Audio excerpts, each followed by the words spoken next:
My apartment was never a place of comfort. It felt cold, unwelcoming.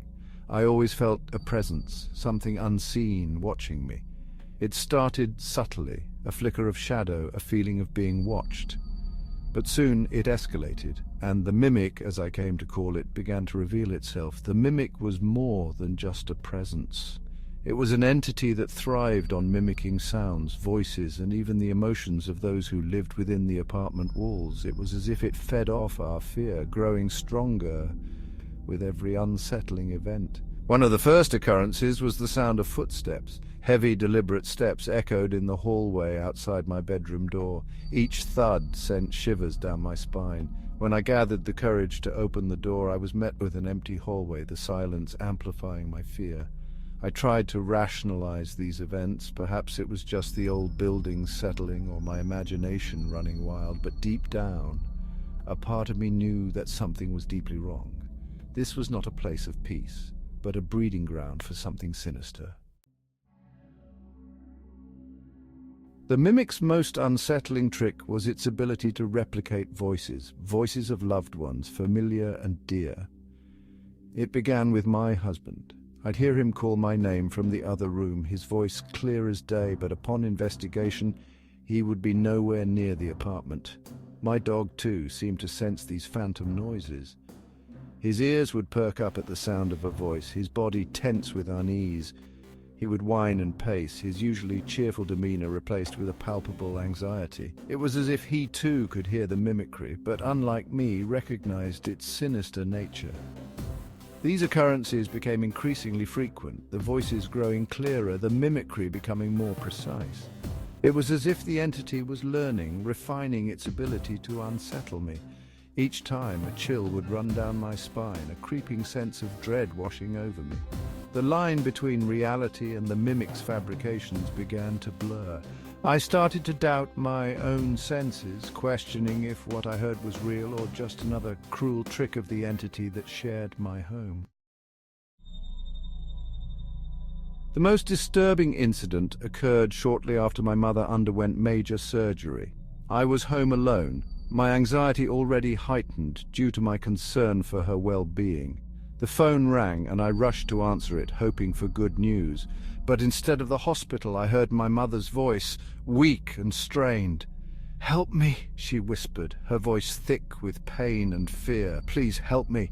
Panic surged through me. I cried out to her, asking where she was, what was wrong, but there was only silence on the other end of the line. I hung up and immediately called the hospital. My heart pounded in my chest as I waited for what felt like an eternity. When the nurse finally answered, she assured me that my mother was resting comfortably, her surgery a success. Relief washed over me, but it was quickly replaced by a chilling realization. The voice I had heard on the phone, the plea for help, it was the mimic preying on my fear, my vulnerability. That night I lay awake, haunted by the sound of my mother's voice, the memory of that chilling call forever seared into my mind. As the weeks turned into months, the mimic's manifestations grew bolder, more intrusive. Knocking sounds began to emanate from within the walls as if someone or something was trapped inside, desperately trying to break free. The knocks were rhythmic at first, a slow, steady beat that echoed through the apartment, but as days turned into nights, the knocking intensified, becoming more erratic, more insistent. It was a maddening sound, a constant reminder of the unseen entity that shared my home. Fear was a constant companion, gnawing at the edges of my sanity. Then came the scratching.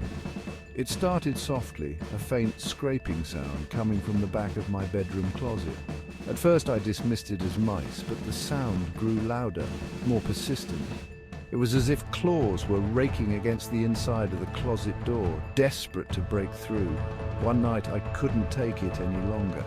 Armed with a flashlight, I ripped open the closet door, prepared to confront whatever lurked within.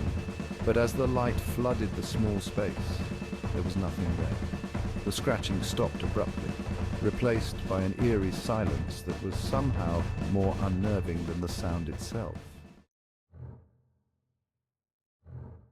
Section 5. A House Shaken. The mimic's reign of terror extended beyond eerie sounds. It began to manipulate the physical environment of the apartment, as if to remind me that nowhere was safe from its reach.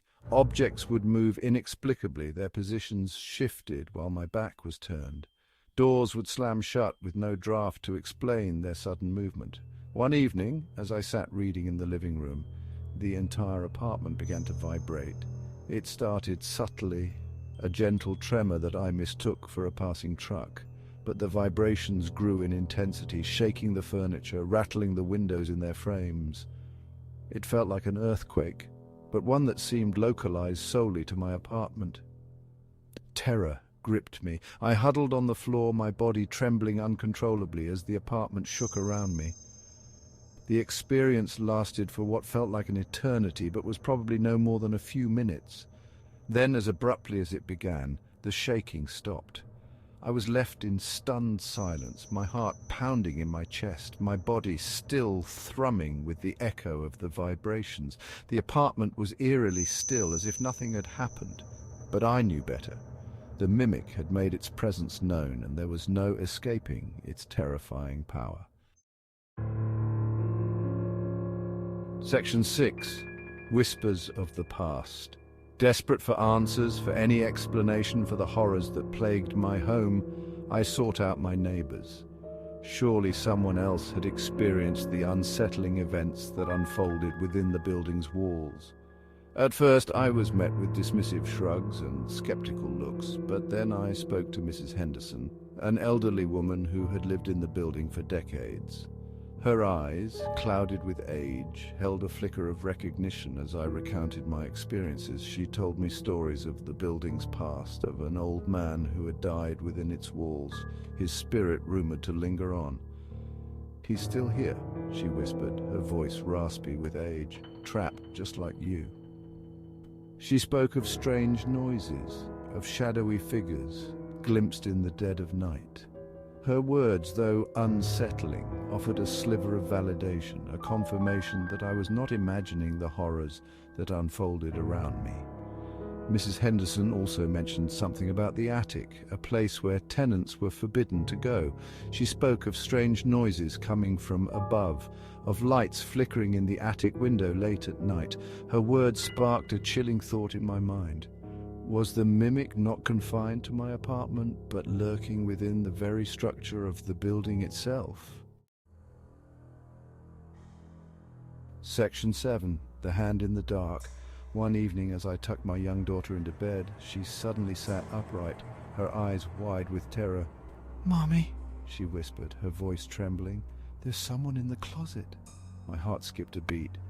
I had tried to shield her from the true extent of the mimic's presence, but children, I'd learned, are acutely aware of things that adults often miss. I turned on the bedside lamp and knelt beside her, forcing a reassuring smile. "It's okay, sweetie," I said, my voice trembling despite my best efforts.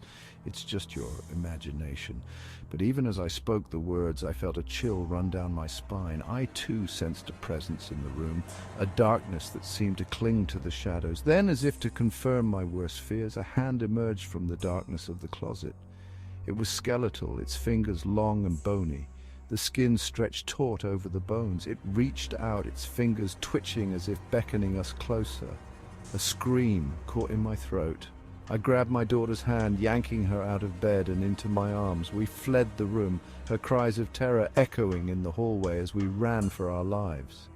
That night we slept huddled together on the living room floor, the lights on, the television blaring in a futile attempt to drown out the silence, the fear. Section 8. A new home, a new fear. We moved out of that apartment shortly after the incident with the hand.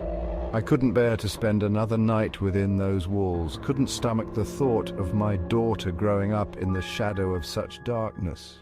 We found a new home, a bright and airy house that felt worlds away from the oppressive atmosphere of the apartment. For a while, I allowed myself to believe that we had escaped the mimic's clutches, but deep down, a part of me knew that some things are impossible to outrun. The nightmares continued, my sleep plagued by visions of shadowy figures and disembodied voices. And then there was my daughter.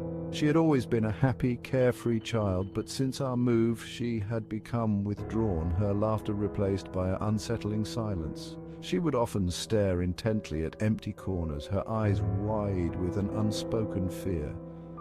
One day, as I was putting away her toys, I noticed she had drawn a picture. It was a chilling depiction of our old apartment, the walls blacked out, a single window glowing an eerie yellow. But what truly sent shivers down my spine was the figure she had drawn lurking in the corner of the room. It was a skeletal figure, its hand outstretched, its fingers long and bony. And beneath it, in my daughter's childish handwriting, were 3 words that chilled me to the bone. It followed us,